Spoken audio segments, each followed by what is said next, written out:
Alors, effectivement, ça fait quelques années que je travaille sur les espaces d'échange, donc les forums principalement. En tant que chercheur, auparavant, je travaillais dans une compagnie pharmaceutique et je faisais de la veille. Et je faisais de la veille sur les forums. On s'en servait pour voir ce que les patients disaient des médicaments qu'ils utilisaient. Et donc, c'est une pratique qui est assez répandue au niveau des compagnies pharmaceutiques et d'autres.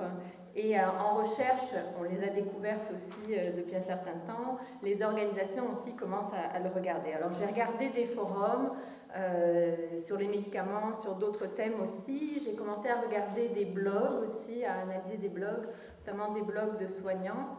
Et là maintenant, je commence à travailler sur des pages Facebook. Alors ma présentation aujourd'hui, je vais l'organiser en fait en 4 thèmes. D'abord, ça va être pourquoi est-ce que c'est intéressant d'analyser ces espaces? Qu'est-ce que ça nous apporte, à nous qui nous intéressons aux thématiques sur la santé, à moi en tant que professionnel de santé, en quoi c'est intéressant d'aller regarder ce qui se passe là-dedans? Quels espaces analyser? Christophe Herbert l'a présenté tout à l'heure, il y a vraiment plusieurs types d'espaces. Alors, pourquoi un espace plutôt qu'un autre?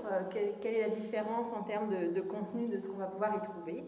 Quelles questions on se pose quand on regarde ces espaces? Finalement, c'est quoi les thématiques? C'est quoi? Est-ce qu'on va juste regarder ce que les gens disent? Est-ce qu'on fait plus? Et finalement, comment on procède? Et vous allez voir que ces deux dernières questions, les questions de recherche et les manières de procéder, les modes de collecte, vont vraiment être traitées de manière simultanée parce que souvent, ça va influencer la question de recherche en tant que telle et même votre ancrage théorique va influencer le mode de collecte que vous allez privilégier. Alors voilà, donc je commence. Pourquoi analyser ces espaces? On en a parlé déjà ce matin, donc je vais passer très très rapidement, mais on sait qu'on a 63% des Québécois qui recherchent l'information sur la santé, et là-dessus, d'ailleurs, je voudrais préciser par rapport à quand on parle des populations, c'est que les gens, ils ne sont pas tout le temps en train de rechercher de l'information sur la santé en ligne. Si on regarde ceux qui y vont souvent, on est plus autour du quart. Et on a les mêmes types de données. Si on regarde ça, c'est une enquête qui est réalisée auprès de 12 pays en Europe et autres. Et les personnes qui regardent de temps en temps Internet, c'est autour de 60%, mais celles qui le regardent souvent, on est plus autour du quart. Et intéressant à remarquer, celles qui regardent de temps en temps sont, si vous regardez tous les groupes d'âge, il n'y a pas de baisse. Donc, effectivement, et si on regarde d'ailleurs le groupe qui progresse le plus vite sur Facebook en ce moment, c'est les femmes de 50 ans et plus. Donc ça c'est intéressant aussi par rapport à la santé. Internet, ça reste un médium qui va être utilisé de plus en plus tard et avec le vieillissement des baby boomers, ça va aussi se vérifier. Ce qu'a dit Christophe aussi, c'est que la consultation, ça a un impact sur les attitudes à l'égard de la santé, ça peut en avoir sur les comportements. Et surtout, ce qui est important, c'est que quand on parle des médias sociaux, on sait que de plus en plus de gens vont aller rechercher de l'information dans les médias sociaux. Autour de 40% des internautes qui recherchent l'information sur la santé vont passer par les médias sociaux. Et là, si on regarde ce qu'ils font, ils lisent, ils vont aller lire des évaluations, ils vont aller lire les commentaires d'autres personnes qui vivent les mêmes problématiques. Mais par contre, en termes de contribution, est-ce qu'ils écrivent, est-ce qu'ils posent des questions, etc. Là, c'est beaucoup plus limité. Dans toutes les enquêtes, on est en dessous de 10%, quelles que soient les activités. Alors, ce qui est intéressant, c'est qu'il y a eu une dernière enquête du Health Research Institute. Et si vous voulez certaines des sources que j'évoque, vous n'aurez qu'à m'écrire, je vous les donnerai, qui montraient qu'il y avait une volonté plus importante de participation dans les médias sociaux, où ils avaient autour d'un quart des répondants qui avaient déjà publié des informations relatives à la santé, notamment chez les jeunes, donc 18-24 ans, et qui étaient aussi les personnes les plus susceptibles de faire confiance à une information qu'elles auraient trouvée sur les médias sociaux. Donc ça, c'est assez intéressant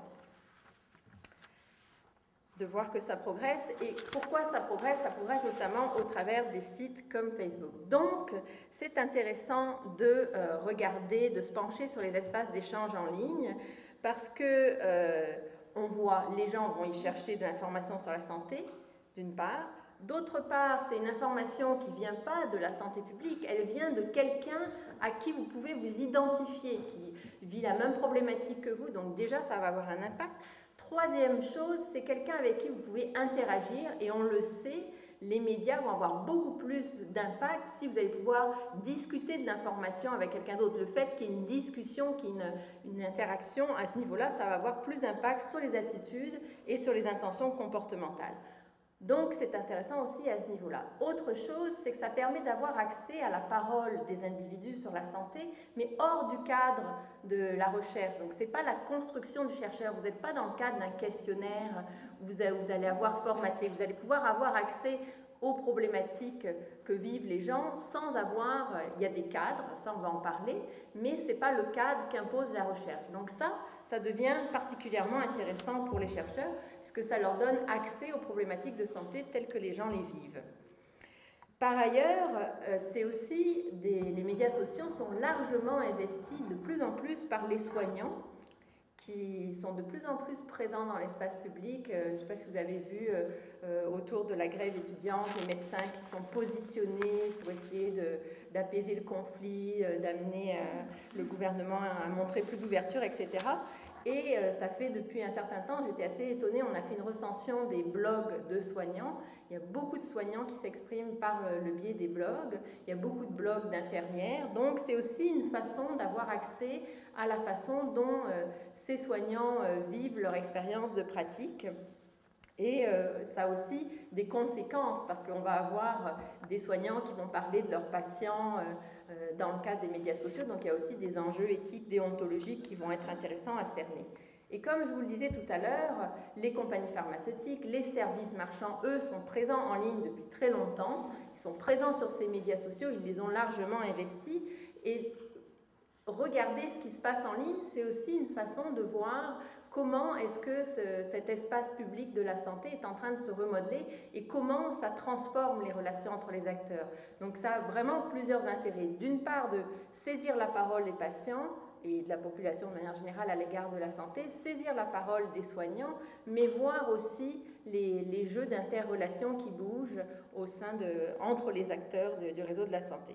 Donc, comme le disait Rice déjà en 2001, Internet, c'est beaucoup plus qu'une plateforme de diffusion d'informations sur la santé, c'est vraiment un espace de renégociation des relations entre les acteurs du secteur de la santé. Donc, j'espère que je vous ai convaincu, c'est intéressant d'aller voir ce qui se passe dans ces espaces-là.